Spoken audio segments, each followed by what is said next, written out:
Good morning everyone. Hope आप सभी ने अभी तक जितना पढ़ना था पढ़ लिया होगा। कल ही एग्ज़ाम है, तो लास्ट मिनट में मुझे लगा कि मैं एक जो एनुअल रिपोर्ट है मिनिस्ट्री ऑफ लेबर की, उसकी एक समरी आप लोगों को प्रस्तुत कर दूं 15 से 20 मिनट में, ताकि आप लोग इसको रनिंग हैंड में देख लें।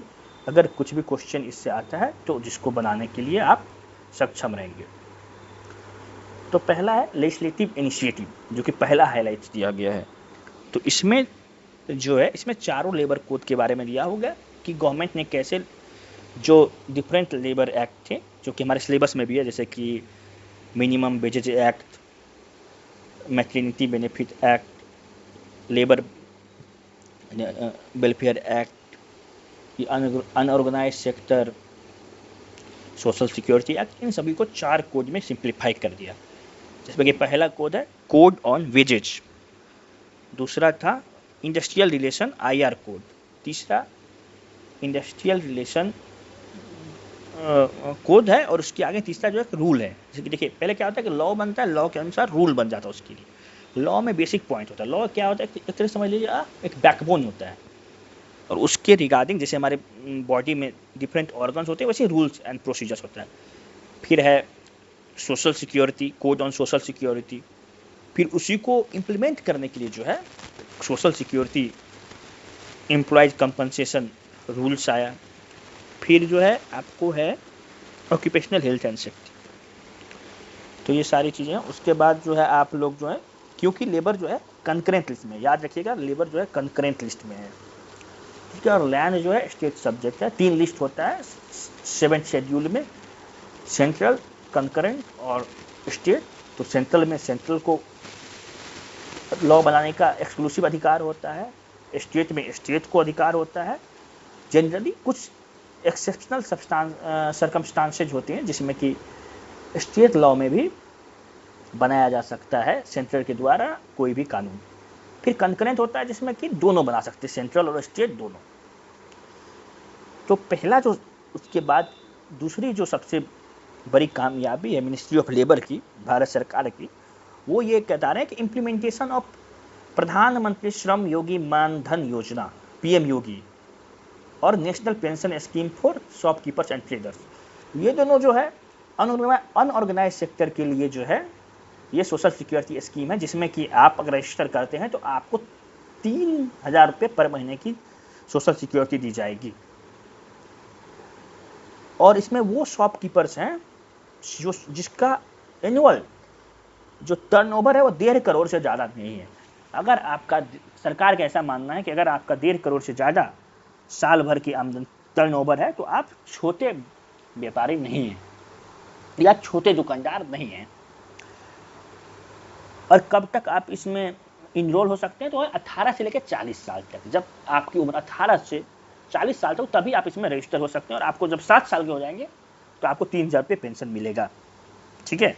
उसमें कंट्रीब्यूट कितना करना है, तो 55 से लेकर 220 रुपये तक आप लोग कर सकते हैं, ठीक है। और ये 3,000 का पेंशन है, ये मिनिमम है। अगर आप ज़्यादा मान लीजिए, जो 55 रुपया भी कंट्रीब्यूट करेगा, मान लीजिए कि उसको 3,000 रुपया मिलेगा, लेकिन जो 220 करेगा हो सकता है उसको उससे ज़्यादा पैसा मिले। उसके बाद एक आ जाए आपको ई श्रम पोर्टल, ठीक है। ई श्रम पोर्टल क्या है, ये national database for unorganised sector है, जिसमें कि जो भी अनऑर्गेनाइज वर्कर्स है उनका बेसिकली रजिस्ट्रेशन होता है, सेक्टर का नहीं। जैसे कि मान लीजिए आपके यहाँ कोई अनपेड वर्कर आ रही है, या ये गिग वर्कर है, कंस्ट्रक्शन वर्कर है, माइग्रेंट सीजनल वर्कर है, तो ये सब लोग उस पर अपने आप को रजिस्टर कर सकते हैं। वो आधार से लिंक है, और अगर आप रजिस्टर करते तो आपको कुछ जो है लाइफ इंश्योरेंस भी मिलता है।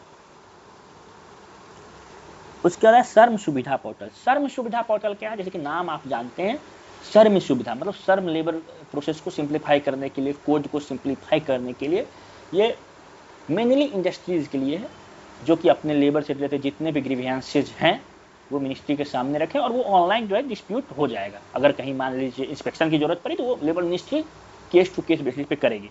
इसमें आप लोगों को जो है एक यूनिक लेबर आइडेंटिफिकेशन नंबर दिया जाएगा सारे यूनिट को, और ये CLC चीफ लेबर कमिश्नर है, जो कि एक एग्जीक्यूटिव बॉडी, स्टैट्यूटरी बॉडी नहीं है, CLC जो है वो है, ठीक है। उसके बाद प्रोविजन किस चीज़ का, ऑनलाइन रिटर्न का, मान लीजिए labour return, minimum pension act, migrant worker act, जो भी एक्ट यहाँ पे एक बार आप सबका ना बस एलिजिबिलिटी क्या है, कितना ये है और कितना फाइन है, ये देख लीजिएगा, ठीक है।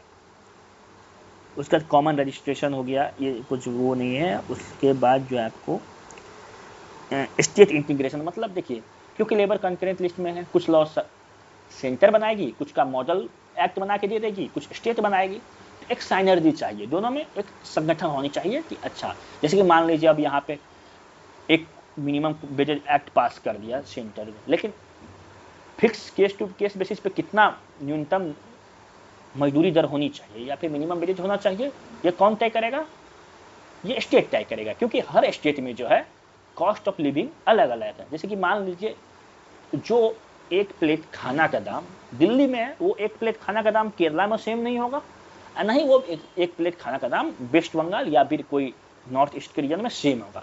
इसीलिए सभी राज्य को ये हक है कि आप जो है मिनिमम वेजेज फिक्स करें, और 5 साल में कम से कम एक बार उसको रिवाइज करना पड़ेगा आपको।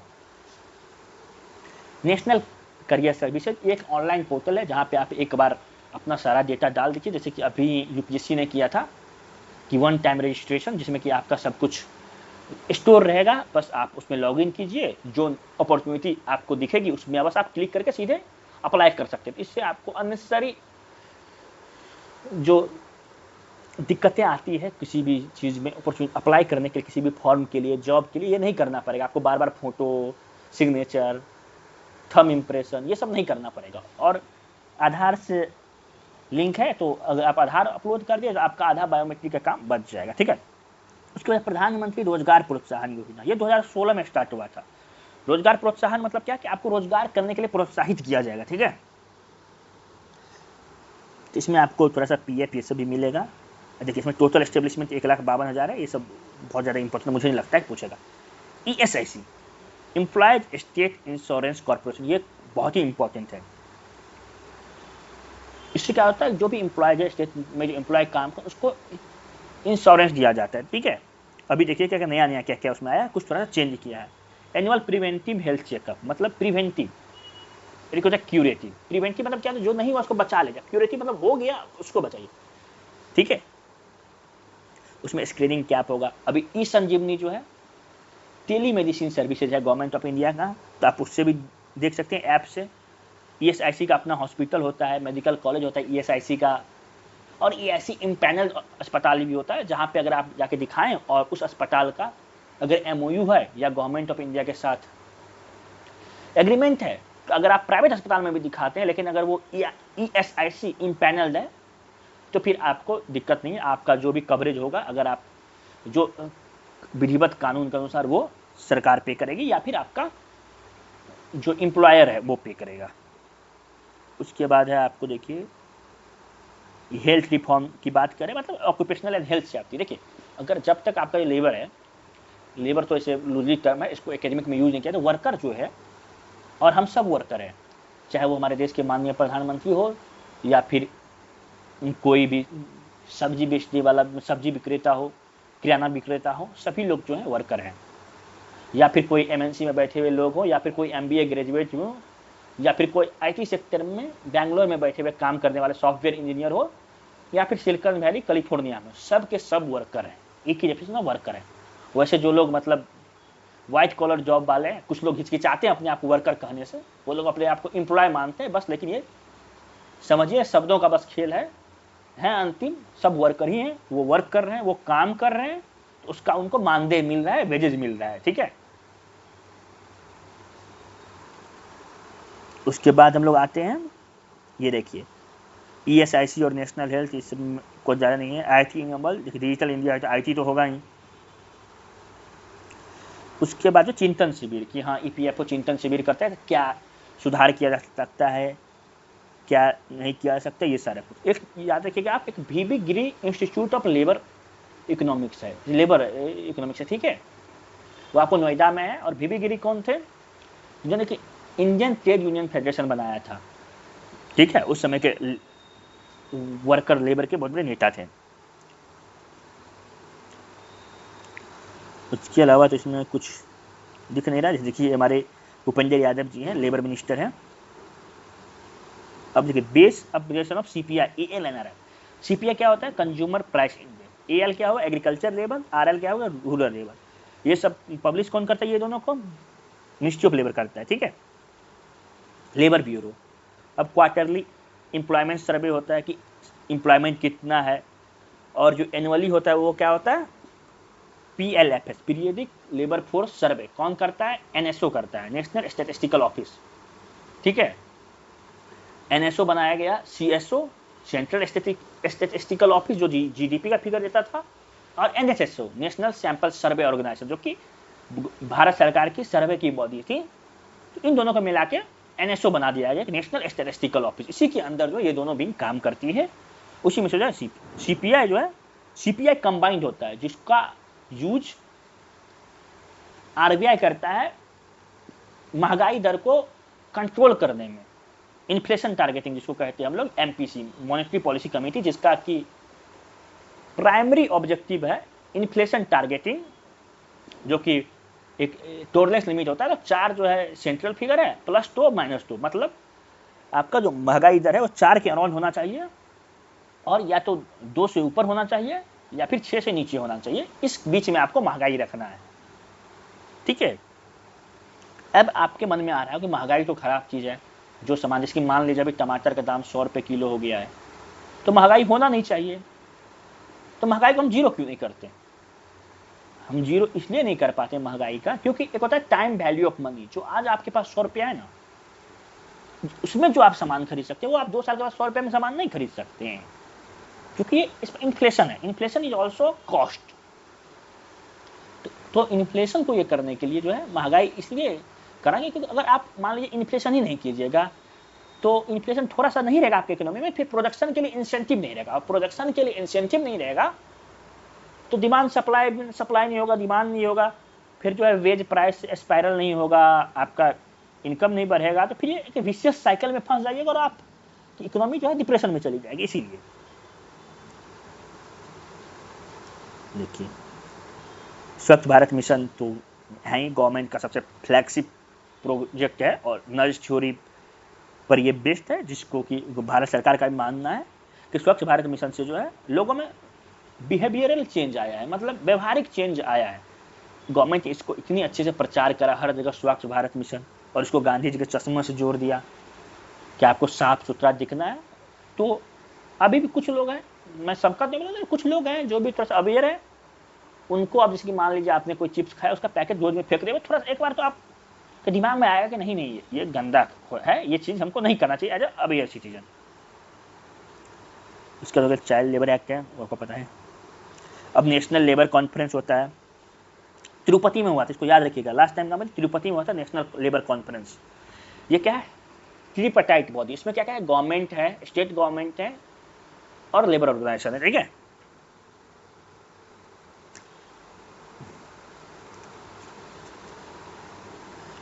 विजन श्रमेव जयते, देखिए नारा है 2047 तक, 2047 में 100 साल पूरेगा तो सबका एंगेजमेंट लेना है, ठीक है। ये सब देखिए ESIC हॉस्पिटल ये सब का काम है। तो देखिए लेबर ब्यूरो के बारे में दिया हुआ है कि लेबर ब्यूरो जो है देख रहे हैं CPI industrial and agriculture worker publish करता है, जो कि मैंने आपको अभी बताया था। इसका ऑटोनोमस ऑर्गेनाइजेशन कौन कौन सा? ESIC है, जिसके बारे में बोल रहे थे, जो कि आया किसी से है, देखिए ESIC एक्ट से आया है, ठीक है। चलिए हम इसको हाईलाइट करते जाते हैं ताकि आप लोग ये ये भूल गए थे। EPFO है, जिसका कि हम लोग एग्जाम देने जा रहे हैं। EPFO एक्ट 1952 से आया हुआ है। उसमें 3 चीज़ें हैं। एक है pension scheme, employee pension scheme जो है, ये पहले 1971 में फैमिली स्कीम था, उसको वो एम्प्लॉय पेंशन स्कीम हो गया। देखिए BB गिरी लेबर इंस्टीट्यूट जो आप बोल रहे थे हम आपको, ठीक है, ये उत्तर प्रदेश में। ये क्या करती है? आपको जो है ये रिसर्च वर्क करती है, ठीक है। ज्वाइंट बोर्ड है, कंसल्टेशन बॉडी है, ये सारी चीज़ें हैं।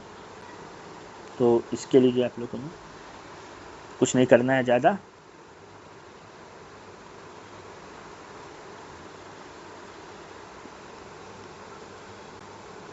डायरेक्ट बेनिफिट ट्रांसफ़र, ये तो मतलब आपको पता ही है।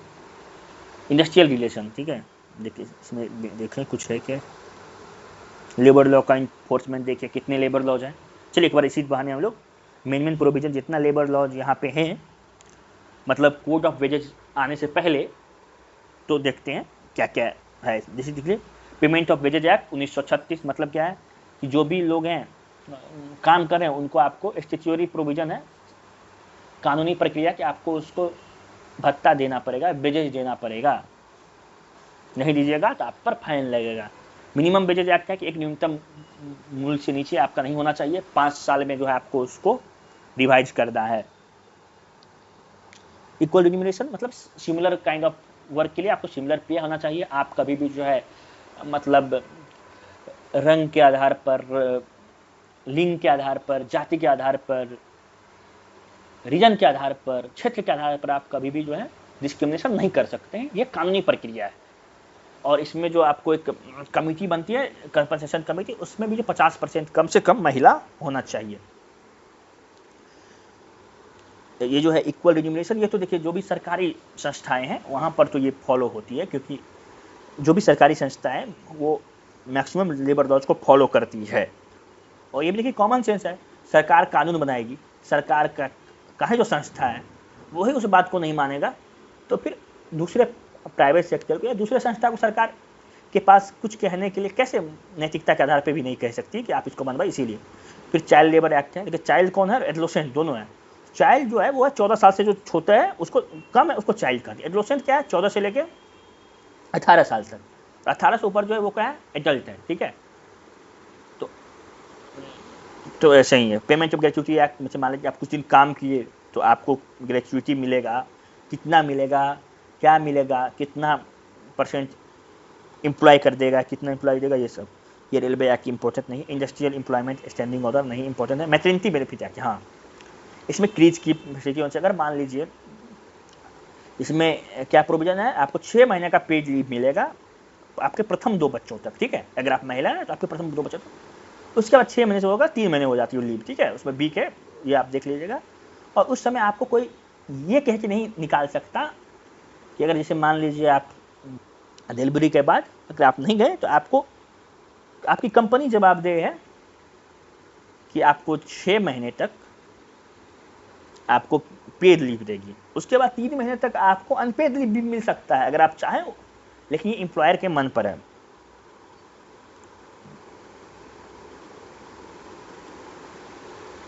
उसके बाद जो है देखिए RLC, ALC, CLC, LEO,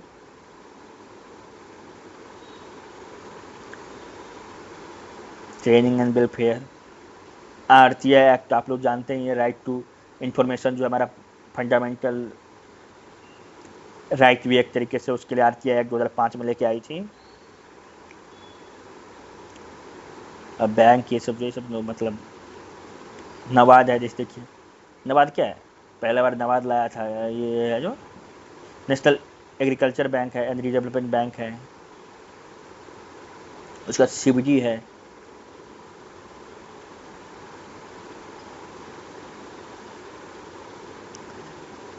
देखिए लेबर यूनियन इन सब का नाम दिया हुआ है।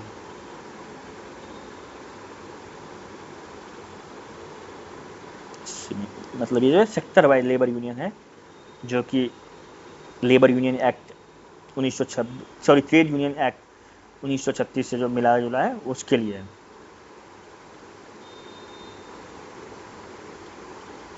देखिए समाधान पोर्टल के बारे में कितना डिस्प्यूट है, वो तो इंट्रोडक्शन था। उसके बाद जो है आप लोगों को ये सारी चीज़ें थी। उसके बाद आप लोग एक याद रखिएगा पेंसिल पोर्टल जो है वो क्या होता है ये न्यूज़ में। उसके बाद तो मैं आप लोगों को दिखाता हूँ कि अभी अगर आप लास्ट डे पे हैं तो आप क्या क्या सर्च कर सकते हैं। ये देखिए आप डायरेक्ट यहाँ पे जाइएगा, गूगल पे चले जाइए, EPFO डालिए, इसका वेबसाइट खुल जाएगा आपको, ठीक है। अब यहाँ पे जाइएगा, आप मिसलेनियस में जाइए या फिर जो है यहाँ देखिए उमंग पोर्टल है। क्या है कि जितना भी गवर्नमेंट सर्विस है सबका एक ऑनलाइन, आपको कैसा भी सर्विस चाहिए जो भी चाहिए आपको इस पर मिल जाएगा। उसके बाद देखिए और क्या क्या दिखता है आपको जो है सर्विसेज में आइए, कहाँ था,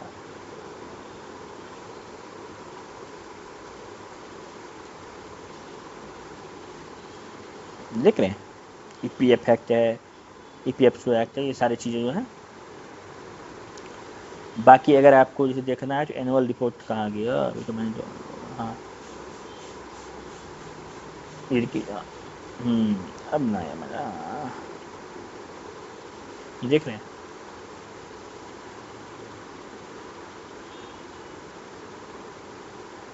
देख employee portal, M governance, international social security, Shram Suvidha portal, Indian code, यहाँ पे क्या है सारा लेबर लॉज मिलता है, लेबर लॉज या जितने भी कोड है, NCS national career, ministry of labour and employment या अनएम्प्लॉयमेंट, देखिए मिनिस्ट्री ऑफ लेबर है,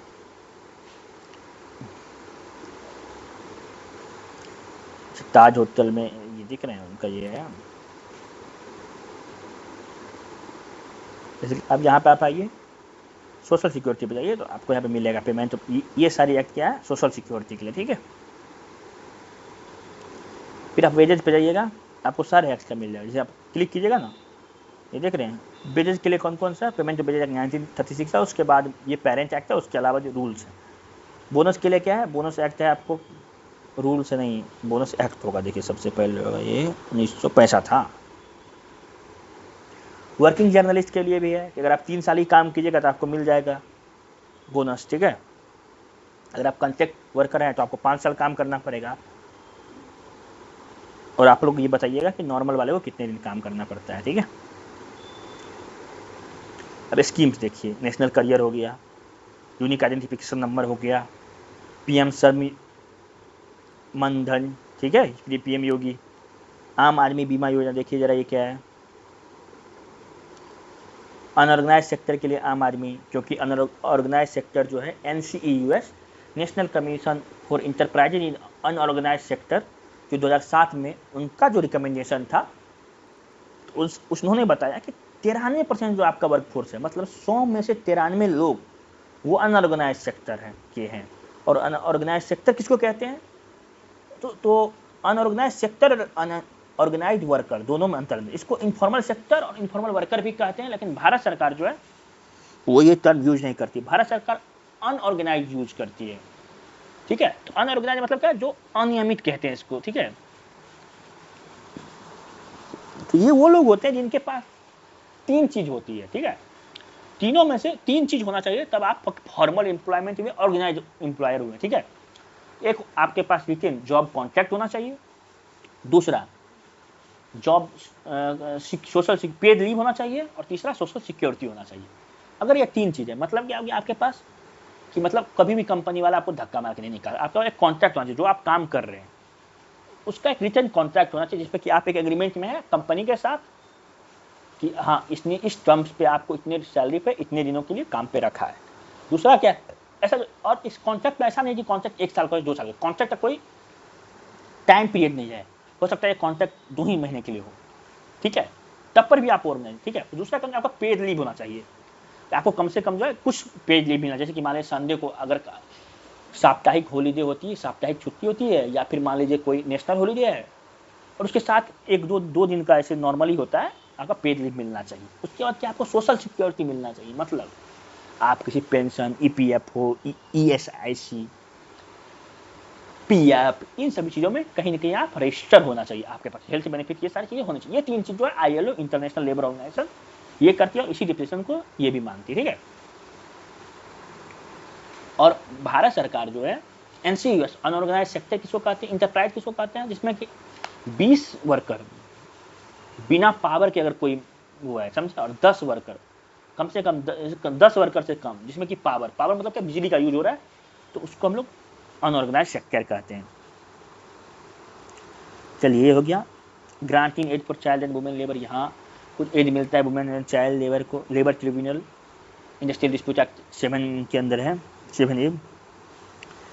रिएबिलिशन of bonded labour, child labour, contract labour abolition act भी आ गया हमारे पास, child labour prevention, child and adolescent labour prevention act आ गया, ठीक है। मान लीजिए आप एक वर्कर जो है काम तो कर रहा है, बच्चा काम कर रहा है, तो क्या बच्चा हमेशा अपने मन से काम करता है या फिर डिस्ट्रेस्ड होता है, मतलब उसके पास कुछ खाने के लिए नहीं होता है।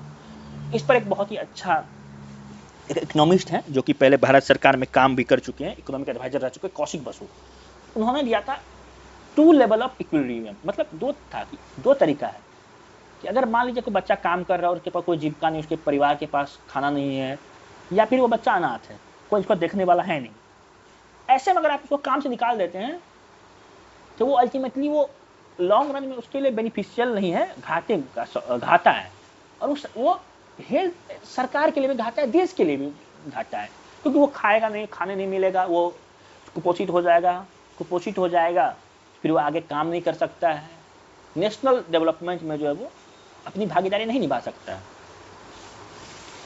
तो पहले तो था कि बिल्कुल जो भी चाइल्ड एडोलेसेंट सबको मना था, लेकिन अभी कुछ सेक्टर है जैसे कि इंटरटेनमेंट सेक्टर, इन सभी जगहों पर जो है आप जो है चाइल्ड लेबर और चाइल्ड वर्कर को आप एम्प्लॉय कर सकते हैं। जैसे कि आप देखते होंगे जो बच्चा लोगों का डांस शो आता है, नाम तो मुझे भी याद नहीं आ रहा, जैसे कि नच बोलिए टाइप बच्चा लोगों का भी आता है ना, डांस इंडिया, डांस किड्स आता है, सारे गामा आता है।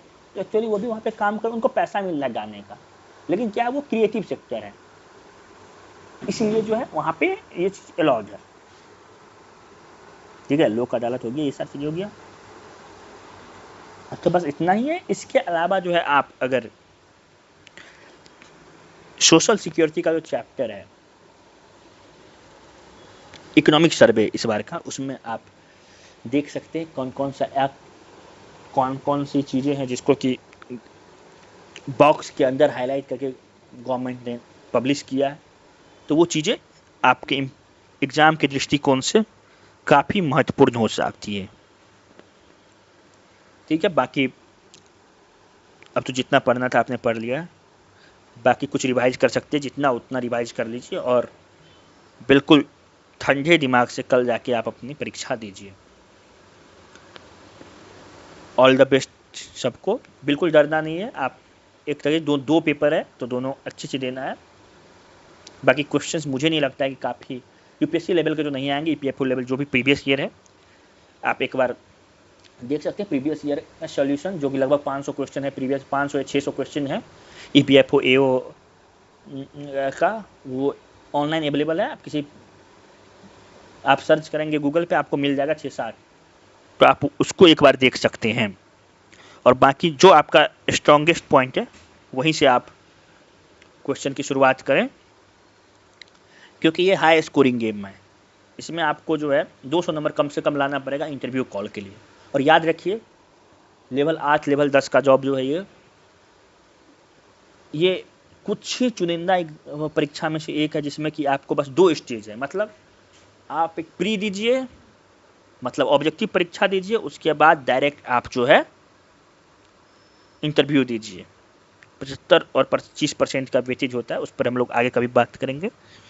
तो बिल्कुल पॉजिटिव माइंडसेट से आप लोगों को जाके परीक्षा देना है और रॉक करके आना है। बिल्कुल सब कुछ अच्छे से बनाना है, बिल्कुल बिना टेंशन के परीक्षा देना है।